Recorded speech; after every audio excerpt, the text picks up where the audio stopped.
ब्रेनवीज solutions limited और first cry. मैं इस कंपनी की आउटस्टैंडिंग लिटिगेशन देख रहा था, तो वहां पर इस कंपनी ने काफी सारे केसेस में कंपाउंडिंग करवाई हुई है। इसको मैं आपको सिंपल लैंग्वेज में समझाता हूं। दैट जब भी कंपनी के पास किसी गवर्नमेंट अथॉरिटी से कोई नोटिस आता है, तो ये कंपनी सबसे पहले चेक करती है दैट क्या यहाँ पर वाकई में हमारी कोई गलती है। एंड अगर कंपनी की गलती निकलती है, तो कंपनी उस गलती को एक्सेप्ट करती है, उस अथॉरिटी के पास जाती है एंड बोलती है दैट यस, ये हमारी गलती है एंड इसके लिए आप हमें माफ कर दीजिए, एंड उसके बदले में जो भी फी होगी हम उसको पे कर देंगे। एंड यहां पर आप इस फी की पेमेंट को अंडर द टेबल मत समझना, इसको हम बोलते हैं कंपाउंडिंग फी। एंड ये इस कंपनी के बारे में काफी कुछ बताता है। ये कंपनी का कैरेक्टर दिखाता है, ये कंपनी के बोर्ड का कैरेक्टर दिखाता है, एंड ये कंपनी के उन बड़े बड़े इन्वेस्टर का कैरेक्टर दिखाता है जो इस कंपनी के बिजनेस में एक्टिवली पार्टिसिपेट करते हैं। एंड ऐसा कुछ मैंने अभी तक बहुत ही कम कंपनीज में देखा है। सो बेसिकली इस कंपनी के अंदर ये काफी यूनिक चीज है जो मैंने अभी तक एक या दो कंपनी के अंदर ही देखी है।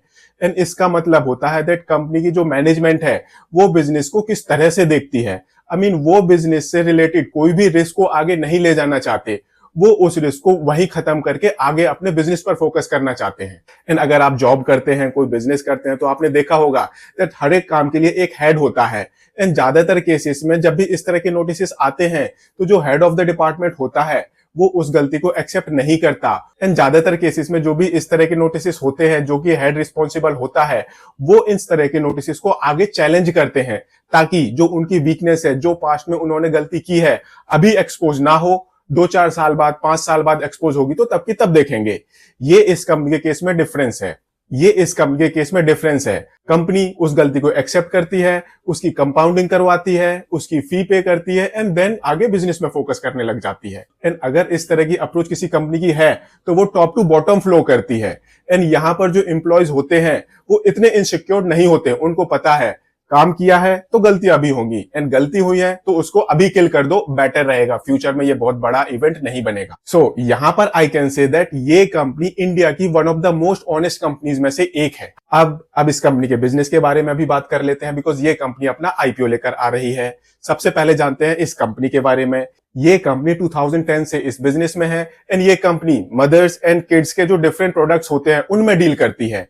इन प्रोडक्ट्स को ये कंपनी ऑनलाइन भी बेचती है एंड ऑफलाइन भी बेचती है। इस कंपनी के काफी बड़े बड़े स्टोर्स हैं, आपने देखे भी होंगे, फर्स्ट क्राई एंड बेबी हग के नाम से जो शोरूम्स होते हैं। एंड आज की डेट में इस कंपनी के मोर देन 1000 स्टोर्स हैं। एंड जो इस कंपनी की वेबसाइट है, वहां पर मोर देन 7500 ब्रांड्स के प्रोडक्ट बेचे जाते हैं। एंड अपने प्रोडक्ट्स को बेचने के लिए आज की डेट में इस कंपनी के पास मोर देन 1000 स्टोर्स है।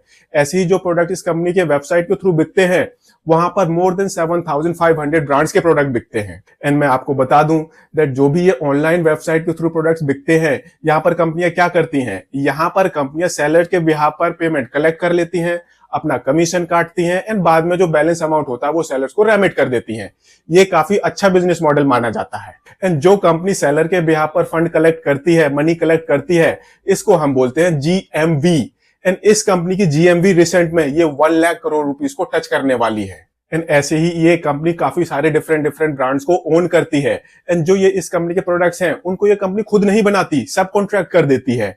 एंड इसके लिए इस कंपनी के पास मोर देन 900 मैन्युफैक्चरर है जो इस कंपनी के लिए प्रोडक्ट्स मैन्युफैक्चर करते हैं। सो जबरदस्त कंपनी है, सॉलिड बिजनेस मॉडल है, एंड ये कंपनी अपना आईपीओ लेकर आ रही है 24,142 करोड़ रुपीस की वैल्यूएशन पर। सो बिजनेस मॉडल तो जबरदस्त है। फाइनेंशियल्स भी देख लेते हैं दैट वो इस कंपनी के बारे में क्या बताते हैं। सबसे पहले हम इस कंपनी का एसेट बेस देखते हैं। मार्च 2022 में इस कंपनी का टोटल एसेट बेस था 6197 करोड़ रुपीस का।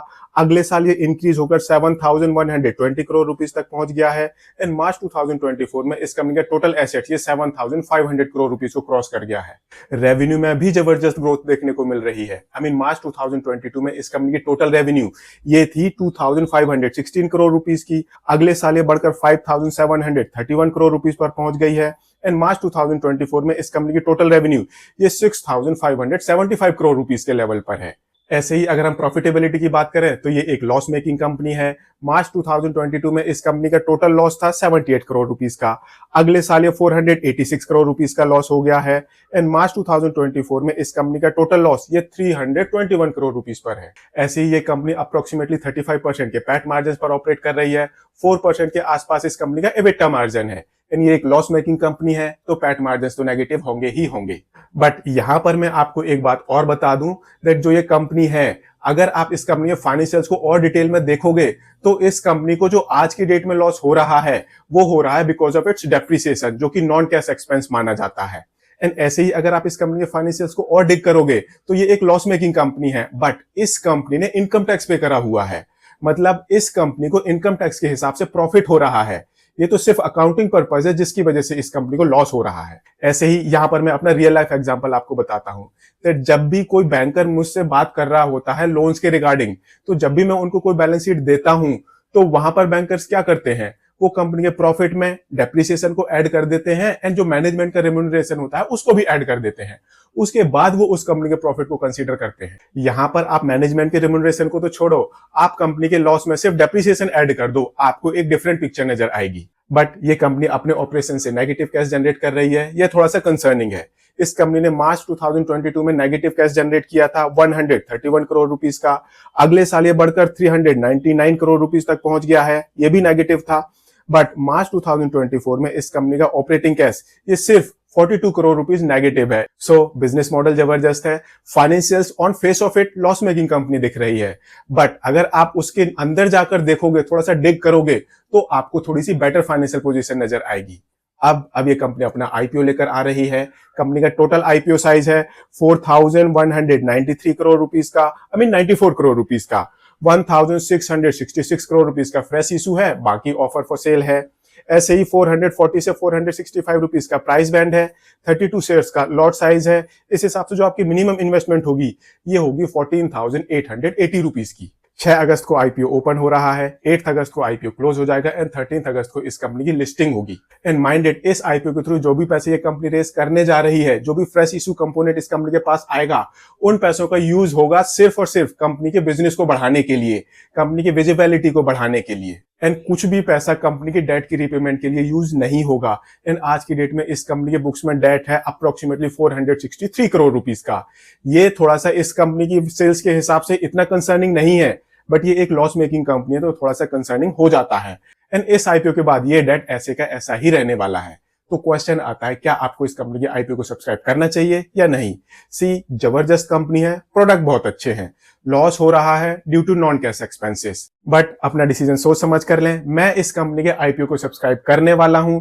एंड अगर लिस्टिंग के बाद भी मुझे इस कंपनी का शेयर एक अच्छे वैल्यूएशन पर मिलेगा तो मे बी मैं कंसीडर करूं इस और अपनी शेयर होल्डिंग बढ़ाने का। बट मेरे डिसीजन के बेसिस पर आप अपना डिसीजन बिल्कुल मत लें, सोच समझ कर लें, इन्वेस्टमेंट एडवाइजर से कंसल्ट करने के बाद लें, बिकॉज ये शेयर्स का मामला है, काफी बड़ा लॉस हो सकता है आपका। बट अगर आपको ये वीडियो पसंद आया हो, इसको लाइक शेयर जरूर करें एंड चैनल को सब्सक्राइब करें। थैंक